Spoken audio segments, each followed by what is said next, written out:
प्रेक्षक हो नमस्कार, मी नीता चौरे आणि आपण पाहतात प्रारब्ध युग। संपूर्ण महाराष्ट्रात नगर परिषदांच्या निवडणुकांची रणधुमाळी सुरू झाली आहे आणि याच पार्श्वभूमीवर पालघरमध्ये देखील विविध पक्षांच्या उमेदवारांनी आपल्या जोरदार प्रचाराला सुरुवात केली आहे।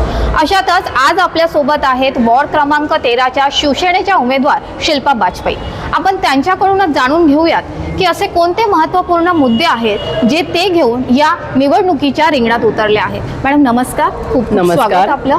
धन्यवाद, मला तुम्ही इथे बोलवलं आणि आमचा इंटरव्ह्यू किंवा हे जे आहे आमचं मत जे आहे ते आमच्या पूर्ण वॉर्डमधल्या लोकांना आणि त्याचबरोबर पालघरमधल्या लोकांना सगळ्यांना कनेक्ट होण्यासाठी खूप महत्त्वाचं आहे।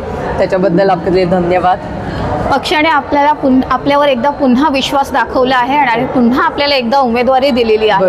तर असे कोणते महत्त्वाचे मुद्दे आहेत जे आता या निवडणुकीत तुम्ही घेऊन नागरिकांसमोर जाणार आहात, तेही आपल्या वॉर्डमध्ये? सर्वात प्रथम मी सांगू इच्छिते, मी शिल्पा अमर बाजपाई, माझ्याबरोबर माझे सहयोगी नगरसेवक आहेत चंद्रशेखर वडे आणि नगराध्यक्ष पदासाठी उभे आहेत उत्तम मोरेश्वर घरत।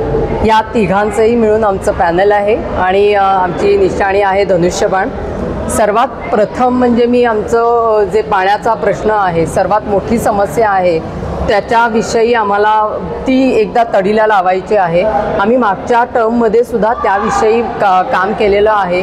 आपली कॅपॅसिटी जी आहे ती वाढवून घेतलेली आहे आणि त्याचं नियोजन करून घराघरामध्ये निदान पाणी येईल ही समस्या आम्हाला सॉल्व्ह करायची आहे। यावरतीच आम्ही यावेळी काम करणार आहोत। मागच्या वेळी अशी कोणत्या महत्त्वाच्या समस्या होत्या ज्या सोडवण्यामध्ये तुमच्या वॉर्डमध्ये तुम्हाला यश मिळालं? काय सांगाल, अशी महत्त्वाची कामं कोणती होती? सर्वात प्रथम म्हणजे माझा वॉर्ड जो आहे तो अतिशय शिक्षित आणि डेव्हलप वॉर्ड आहे। त्याच्यामुळे अगदी गटार नाही आहे किंवा असा खूप खालचा एरिया आहे किंवा एकदम खूपच ही समस्या अशी काही नाही आहे। हां, हे आहे की आमचे इथले रोडसुद्धा आता थोडे खराब झालेले आहेत। हाच प्रकाश टॉकीज रोड जो आहे हा बऱ्याच वर्षापूर्वी बनवलेला आहे आणि इथे खूप हेवी लोड असल्यामुळे आम्हाला इथला कुठलाही काम करण्याचं संधी मिळत नाही। होतं कसं, प्रत्येक वेळी जेव्हा आम्ही काम करायला जातो तेव्हा इथून मोठे मोठे ट्रक जात असतात, त्याच्यामुळे आम्हाला हा रोड पूर्णपणे थांबवता येत नाही। तर ह्याच्यासाठी सुद्धा आम्हाला काम करायचं आहे की ज्यामुळे बिडकोमधून एखादा रस्ता निघेल आणि जो त्या मोठ्या मोठ्या ट्रक्सना घेऊन डायरेक्ट पालघरच्या बाहेर निघेल आणि हा रोड जो आमचा आहे प्रकाश टॉकीज रोड जो आहे तो थोडासा मोकळा राहील। यासाठी सुद्धा आम्हाला प्रयत्न करायचे आहेत। हे आमच्या मागच्या टर्ममध्ये आम्ही करू शकलो नव्हतो। पाण्याची समस्या आहे ती आम्ही करू शकलो नव्हतो, पण आम्ही आमच्या वॉर्डमध्ये 2 नवीन गार्डन चांगली बांधलेली आहेत। त्याच्यामध्येच पूर्ण सुसज्जित असं ज्याच्यामध्ये तुम्ही उभे राहून सगळे व्यायाम करू शकाल अशी ते गार्डन डेव्हलप केलेली आहेत आणि त्याच्यामुळे आमच्या वॉर्डमधली मुलं खूप खुश आहेत।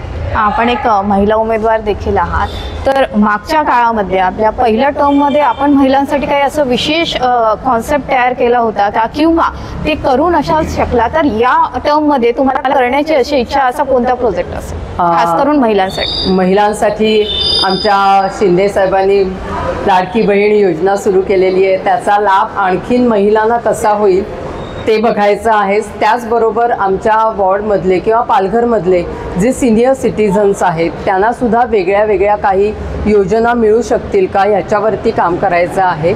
त्याचबरोबर जे ह्याची लिस्ट तर खरी बरीच मोठी आहे, पण याचबरोबर आम्हाला आमच्या इथे एक चांगलं नाट्यगृह बांधून घ्यायचं आहे ज्याच्यामुळे नाटक बघण्यासाठी आम्हाला मुंबईला जावं लागणार नाही। या सगळ्या गोष्टी आम्हाला करायच्या आहेत। पक्षाने तर आपल्यावर विश्वास दाखवलाय, पण काय वाटतं की तुमच्या वॉर्डातले नागरिक आता पुन्हा तुम्हाला निवडून देण्यासाठी विश्वास दाखवतील का? कामं तर आम्ही केलेली आहेत आणि हे जनता जनार्दन ठरवेल की आम्हाला परत द्यायचं की नाही द्यायचं, पण आमची अपेक्षा नक्कीच असेल की त्यांचं सहकार्य आणि त्यांची सेवा करण्याचा आम्हाला परत एकदा चान्स नक्कीच मिळावा। तर आपण पाहिलं की या होत्या शिल्पा बाजपाई आणि त्यांचं म्हणणं होतं की त्यांच्या वॉर्डमध्ये पाण्याची समस्या ही मुख्यत्वे मोठी होती। त्याच्यावर त्यांनी अनेक प्रयत्न देखील केले ती सोडवण्यासाठी, मात्र काही प्रमाणात ती अपुरे राहिले आणि आता दुसऱ्यांदा जेव्हा पुन्हा एकदा संधी मिळाली आहे तर ती समस्या सोडवण्यावर त्या नक्कीच भर देतील।